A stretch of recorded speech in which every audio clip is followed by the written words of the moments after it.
Valentine's day কে আমরা সবাই না বলবো তো ইনশাআল্লাহ? কিভাবে না বলবেন? এলাকায় এলাকায় যুবকদের মধ্যে সচেতনতা সৃষ্টি করে লিফলেট বিতরণ করবেন, পারবেন না ইনশাআল্লাহ? যুবক ভাইরা যাদেরকে আল্লাহ তাআলা দ্বীনের বুঝ দিয়েছেন, আমি আপনাদের উদাত্ত আহ্বান করতে চাই, প্রতিটি এলাকায় এলাকায় 14ই ফেব্রুয়ারি উপলক্ষে কোনো প্রকার শয়তানি ক্রিয়াকর্ম করতে দেয়া যাবে না। এলাকায় এলাকায় লিফলেট বিতরণ করবেন। মসজিদ থেকে ইমাম সাহেবদের নেতৃত্বে যুবকদেরকে কাউন্সেলিং করতে বের হবেন।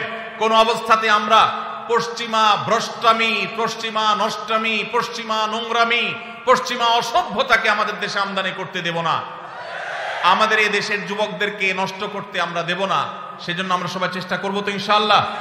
এই জন্য আপনার স্কুলে, আপনার কলেজে যারা হালাল সম্পর্কে বিশ্বাসী, যারা মুসলমান, যারা এই দেশীয় সংস্কৃতিতে বিশ্বাসী, ভিনদেশী সংস্কৃতিকে যারা গা মাখাতে চায় না, সেই যুবকদেরকে আমি বলতে চাই, আপনারা আপনাদের শিক্ষা প্রতিষ্ঠানে বিভিন্ন জায়গায় আপনারা লিফলেট বিতরণ করেন, জনসচেতনতা সৃষ্টি করেন, যুবকদের মধ্যে দাওয়াতি অভিযান চালান। আমরা যদি অলিতে গলিতে 13ই ফেব্রুয়ারি 12ই ফেব্রুয়ারি থেকে দাওয়াতি কাজ চালাই, ইনশাআল্লাহ রাস্তাঘাটে অলিতে গলিতে যেখানে সেখানে এইসব নোংরামি, এই সমস্ত অসভ্যতা, এইসব দৃশ্য আমাদের দেখতে হবে না ইনশাআল্লাহ। আর যদি মনে করেন যে না আমি নিজে বাঁচলাম, আমার আর দেখার দরকার নাই, তো আপনার সন্তান, আপনার ভবিষ্যৎ বংশধর, তাদেরকে আপনি জাহান্নামে রেখে যাচ্ছেন, মনে রাখবেন। তাদের জন্য ভালো পরিবেশ দরকার আছে না নেই? যদি ভালো পরিবেশের দরকার হয়, তাহলে সেক্ষেত্রে আমাদের নড়ে চড়ে বসতে হবে, দায়িত্বশীল ভূমিকা পালন করতে হবে। শুধু ওয়াজ শুনে গেলে হবে না। আমি আইন হাতে তুলে নিতে বলছি না, খবরদার কেউ আইন হাতে তুলে নেবেন না, কিন্তু এলাকায় এলাকায় এই নষ্টামি যারা করে তাদেরকে আগে থেকে দাওয়াত দিবেন, অন্যায় কাজ থেকে, অসৎ কাজ থেকে বাধা প্রদান করবেন। কারা কারা রাজি আছেন হাত তোলেন দেখি। আল্লাহ আমাদের সবাইকে এই নষ্টামি বন্ধ করার তৌফিক দান করুন। আপনারা সবাই জানেন আমাদের দেশে এক শ্রেণীর ব্যবসায়ী আছে যারা বিদেশ থেকে এদেশে ব্যবসা করবার জন্য এসেছে। এই বিদেশ থেকে ব্যবসা করতে আসা কোম্পানিগুলোর মধ্যে থেকে আপনারা দেখেন ক্লোজ আপ একটা ব্র্যান্ড আছে না?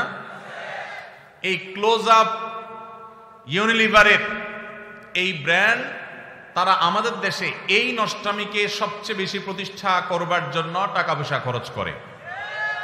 প্রতি বছর দেখবেন তারা ক্লোজ আপ কাছে আসার গল্পের কথা শোনাতে বলে।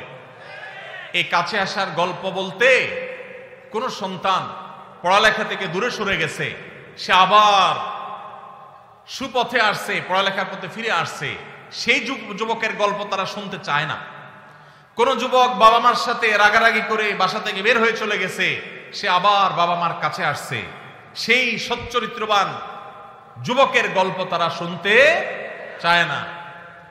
কোন স্বামী তার স্ত্রীর সাথে অভিমান করে সরে গেছে, দূরে চলে গেছে, আবার তারা স্বামী স্ত্রী মিলেমিশে গেছে, ভুল সবাই একে অন্যটাকে স্বীকার করে নিয়ে তারা আবার থাকা শুরু করেছে। এই যে কাছে এসেছে, একটা সংসার ভাঙার পর আবার জোড়া লেগেছে, এই কাছে আসার গল্প তারা বলে না। তারা কোন কাছে আসার গল্পের কথা বলতে চায়?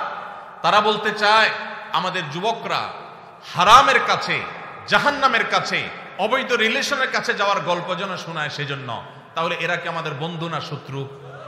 এরা কি আমাদের বন্ধু না শত্রু? যেই যুবক বাপমা থেকে দূরে সরে গেছে, সেই যুবক বাপমার কাছে ফিরে আসলে এই কাছে আসার গল্প আমাদের জন্য সুখকর। যেই যুবক পড়ালেখা ছেড়ে নষ্ট পথে চলে গেছে, সে সেই পথ থেকে ফিরে এসেছে, এটা আমাদের জন্য সুখকর। যেই যুবক মাদকের দিকে চলে গেছে, সে মাদক ছেড়ে আবার সুস্থ জীবনে ফিরে এসেছে, এটা আমাদের জন্য আনন্দের। যেই স্বামী স্ত্রীকে রেখে চলে গেছে, যেই স্ত্রী স্বামীকে রেখে অভিমান করে চলে গেছে, সে আবার ফিরে এসেছে, এই কাছে আসার গল্প আমাদের জন্য সুখকর।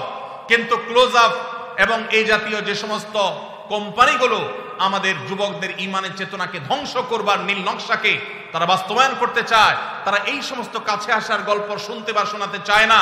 তারা চায় আমাদের যুবকদের হারামের কাছে যাওয়ার গল্প শোনাতে। হারামের কাছে যাওয়ার গল্প শোনাতে যারা আমাদের যুবকদেরকে উদ্বুদ্ধ করে, যারা যুবকদেরকে উস্কানি দেয়, এই তথাকথিত কাছে যাওয়ার পরের যে গল্প, কোন যুবক হারাম সম্পর্ক করতে গিয়ে, তথাকথিত কাছে আসার গল্প রচনা করতে গিয়ে তার পড়ালেখার জীবন শেষ হয়ে গেছে। কোন যুবক হারাম পথে আসতে গিয়ে, হারামের কাছে আসতে গিয়ে বাবা মার সাথে সম্পর্ক শেষ হয়ে গেছে। কোন মানুষ হারাম সম্পর্ক করে হারামের অবৈধ সম্পর্কের কাছাকাছি যেতে গিয়ে তার বৈধ স্ত্রীর সাথে তার ডিভোর্স হয়ে গেছে। এই তথাকথিত কাছে আসার গল্পের পরের যে ঘটনাগুলো, সেগুলো আর তারা আপনাকে বলবেন। আপনাকে বলবেন, যুবক কিভাবে তুমি কাছে এসেছো হারামের, সেই গল্প শোনাও। সেগুলো দিয়ে তারা ভ্যালেন্টাইন্স ডে, অর্থাৎ খ্রিস্টানদের সাধু ভ্যালেন্টাইন্স ডে, যেটাকে না জেনে না বুঝে মুসলিম যুবকেরা তথাকথিত ভালোবাসা দিবস মনে করে যেটাকে উদযাপন করে খ্রিস্টানদের কাজ করছে, সেই দিবস উপলক্ষে তারা সে সমস্ত গল্পকে নাটক আকারে টেলিভিশন উপস্থাপন করে। মুসলিম নামধারী ন্যূনতম আত্মসম্মান বোধ থেকে সম্পূর্ণরূপে মুক্ত, যাদের মধ্যে কোনো আত্মমর্যাদা নাই মুসলমান হিসাবে, এরকম নামধারী মুসলমানেরা সেই সমস্ত তথাকথিত ভালোবাসার নাটককে তারা উদযাপন করে, সেগুলোকে তারা উপভোগ করে, সেগুলো দেখে তারা মজা নেয়। এটা ঈমানের সাথে যায় না। আপনি ঈমানদার হলে আপনার ঈমান হরণকারী এই আয়োজনকে আপনি কখনো অ্যাপ্রিসিয়েট করতে পারেন না। এই বিদেশিরা আমাদের দেশ থেকে প্রত্যেকটা ঘরে ঘরে এদের পেস্ট, এদের সাবান, এদের আইটেমগুলো বিক্রি করে আমাদের ঘর থেকে তারা চাঁদা তুলে তারা বিদেশে নিয়ে যাচ্ছে।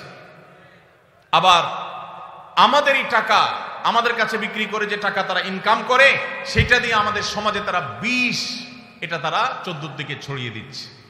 অতএব এদের বিরুদ্ধে আমাদের দাঁড়াতে হবে কি হবে না? এরা যদি এই সমস্ত শয়তানি কর্মকাণ্ড না ছাড়ে, আল্লাহর জন্য এদের এই আইটেমগুলো আমরা বর্জন করতে পারবো তো ইনশাআল্লাহ? ইহুদিদের এই সমস্ত পণ্য আমার মুসলিম ভাইয়ের উপরে বোমা হয়ে ফিলিস্তিনে পড়ছে, আমার গাজাকে শেষ করে দেওয়া হয়েছে। আমার এলাকাতে এসে এই বাংলাদেশে তারা বোমা মারতে পারছে না, কিন্তু আমাদের যুবকদের চরিত্রের উপরে তারা বোমা মারছে।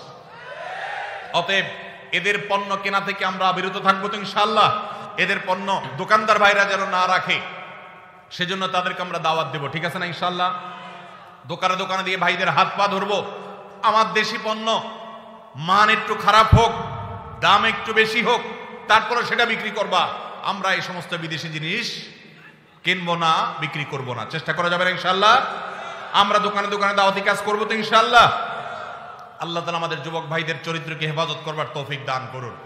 ভাইরা আমার, চরিত্র এমন এক জিনিস, একবার যদি আপনি নষ্ট করে ফেলান, তওবা করে ফিরে আসলে আল্লাহ তাআলা মাফ করবেন ঠিকই, কিন্তু আপনার সচ্চরিত্র রাখার যে একটা তৃপ্তি, ওই তৃপ্তি আর কখনো ফিরে আসে না।